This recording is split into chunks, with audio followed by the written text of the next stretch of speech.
Ini adalah kasus pembunuhan sadis. Ini adalah kasus pembunuhan yang brutal. Garis bawahi di bawahnya. Brutal dan sadis. Brutal dan sadis. Oke. Mohon maaf, sedikit saya sampaikan. Kepalanya pecah. Lehernya patah.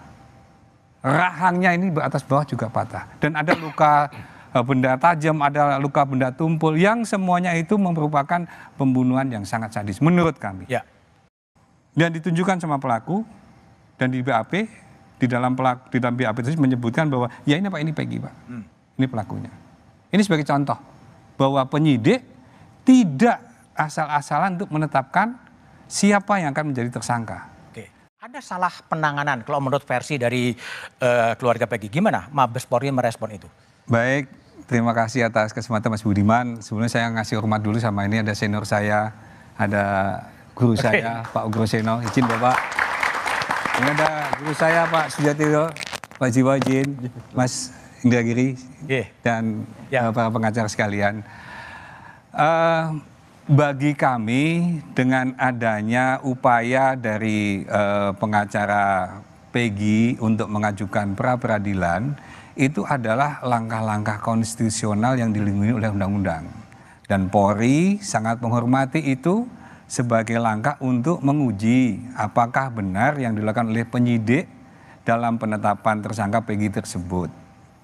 Kalau tadi disampaikan bahwa tidak ada alat bukti atau alat buktinya tidak mencukupi ataupun mungkin tidak ada relevansinya dengan perkara, itu kan boleh saja. Dan itu sah-sah saja.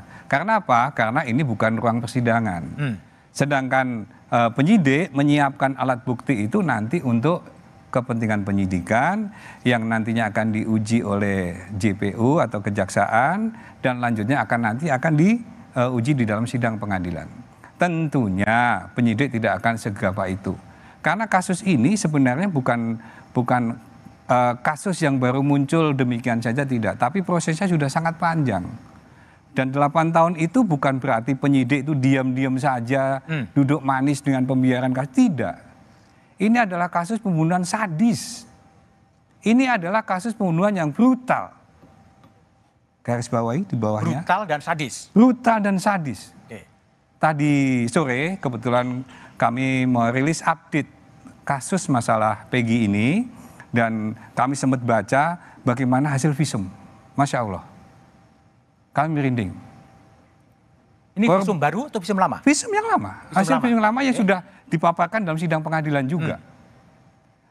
Almarhum Ananda Eki dan Ananda Vina itu adalah korban pembunuhan sadis. Mohon maaf, sedikit saya sampaikan. Kepalanya pecah. Lehernya patah.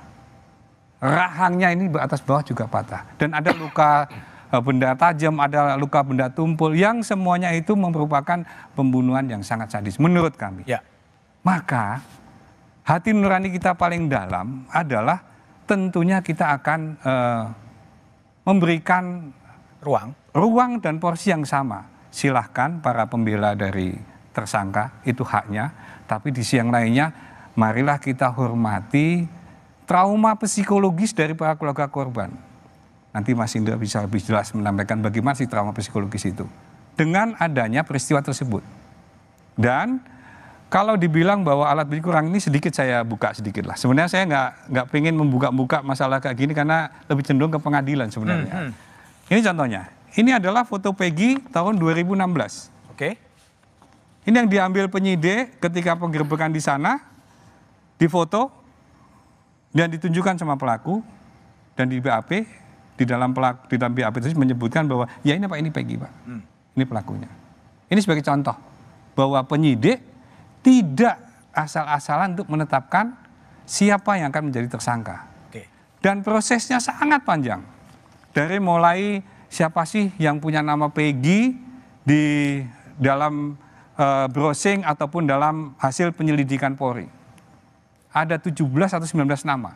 Satu persatu dikupas, satu persatu didalamin, satu persatu dijadikan alat bukti. Sampai akhirnya ketemulah ini di satu tempat di Kabupaten Bandung, di mana, mohon maaf Bu, bapaknya Peggy itu memperkenalkan Peggy di tempat kosnya dia bukan sebagai Peggy, tapi sebagai Robi yang dibilang adalah keponakan dia. BAP juga udah kita ambil. Tanda kutip, tanda tanya. Kalau emang itu anaknya, kalau emang itu tidak ada masalah, kenapa harus pakai nama yang lain? Sekarang baru dibilang itu anak saya tidak bersalah. Boleh. Tapi yang jelas bahwa penyidik akan berhati-hati dan penyidik sangat concern untuk masalah hal ini. Apalagi Bapak Kapolri sering menyampaikan kepada kami, kepada seluruh jajaran, polisi tidak anti kritik.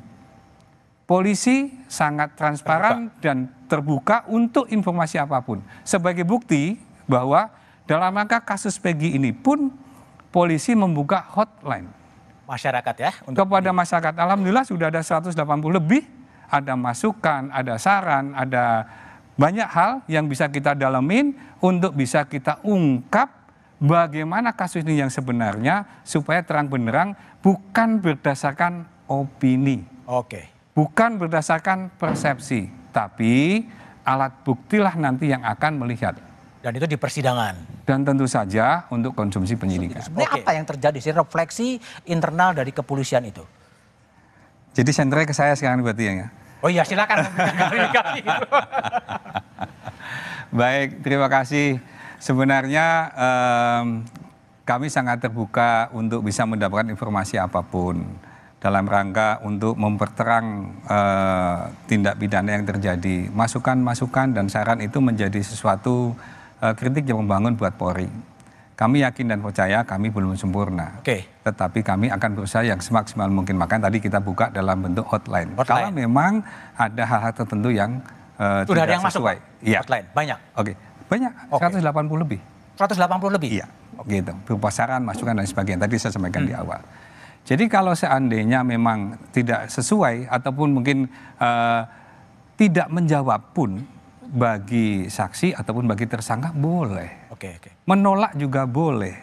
Mencabut juga boleh. Asal ada alasannya ya? Iya, silakan saja. Itu kan menjadi bagian dari pembuktian. Yang jelas bahwa sebagai garis besar kasus ini tadinya dilaporkan kan laka lantas. Kecelakaan lalu lintas, kemudian tim dari kepolisian datang ke TKP, kemudian diketahui karena dilaporkan oleh laporan masyarakat itu adalah laka lantas, maka diproses sesuai dengan ketentuan laka lantas yang ada. Ketika hadir di sana ternyata karena tadi saya baru merilis untuk update kasus dan sebagai informasi tambahan bahwa besok pagi insya Allah kasusnya Peggy dilimpahkan kejaksaan. Peggy dilimpahkan kejaksaan? Iya. Berarti pra-peradilan bisa gugur ya? Oh bukan masalah gugurnya, itu bagian dari dinamika hukum. Dilalui. Iya, tetapi kerja keras penyidik itu telah bisa menyimpulkan bahwa kasus tersangka Peggy besok pagi dilimpahkan kejaksaan. Tadi saya update. Nah salah satunya adalah kita menjelaskan ulang dari awal. Kasus awalnya adalah laka lantas. Kemudian ketika polisi bekerja, ketika di TKP awal ada salah satu korban yang namanya Ananda Vina itu belum meninggal. Makanya ketika mau dibawa ke rumah sakit, menunggu mobil karena mobil yang dipakai mobil sedan nggak bisa untuk membawa. Kemudian mobil datang, dibawalah petugas untuk ke rumah sakit dan ternyata dalam perkembangannya Vina juga meninggal. Kalau yang Ananda Kiki almarhum dia sudah meninggal di TKP.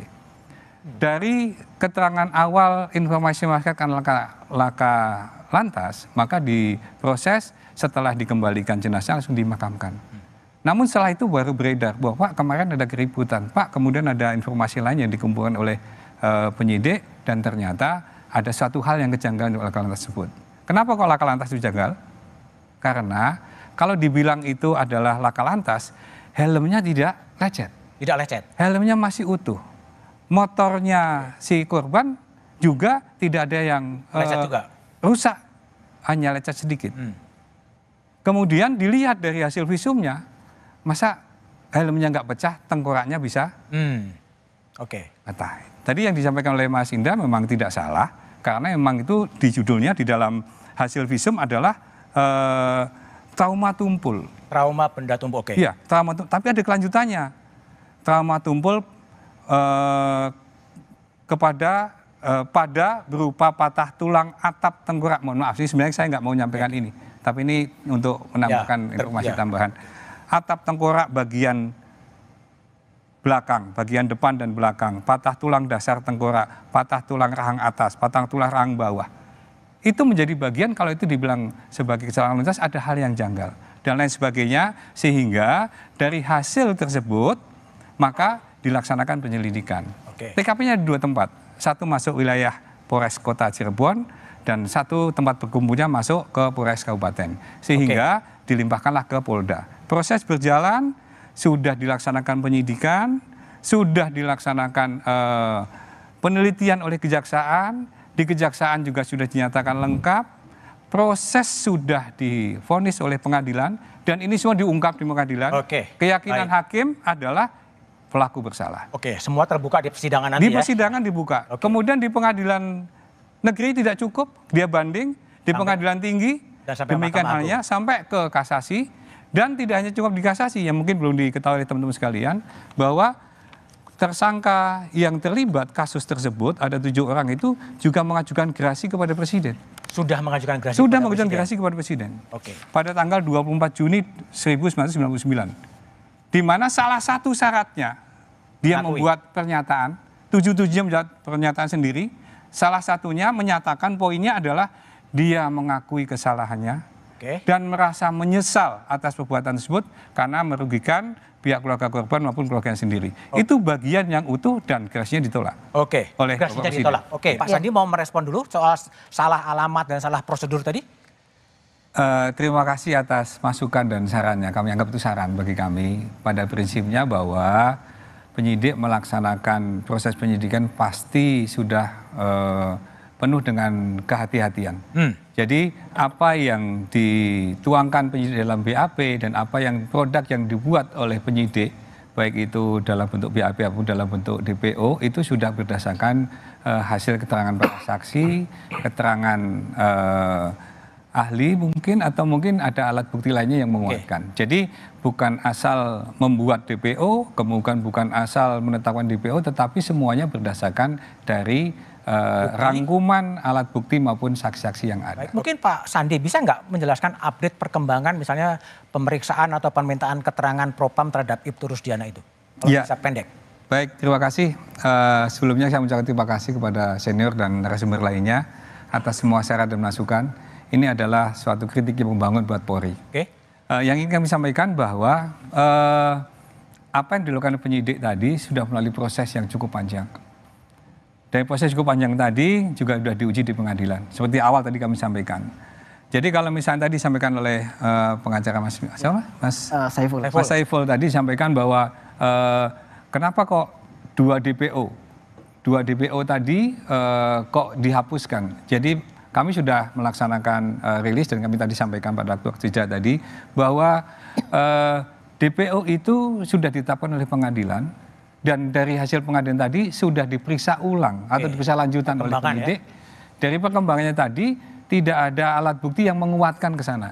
Jadi justru kami meminta bantuan dari masyarakat, netizen, dan kalau ada pengacara menyampaikan, kalau memang ada alat bukti yang menguatkan 2 DPO lainnya, dengan senang hati akan kita proses. Dan penyidik juga tentu saja akan berusaha untuk semaksimal mungkin mengungkap kalau memang itu ada. Bisa saya merespon? Keterangan dari para saksi dan para pelaku itu menyebutkan tidak demikian. Itu yang pertama. Yang kedua, tadi disampaikan oleh Pak Reza bahwa kenapa kok tidak diuji untuk masalah spermanya, uji DNA ataupun yang lainnya.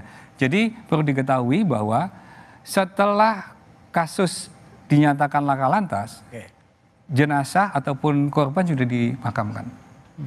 Setelah 3 hari berikutnya baru ternyata ada hasil penyelidikan dari polisi bahwa itu ada dugaan pembunuhan, sehingga dimintakanlah untuk gali kubur.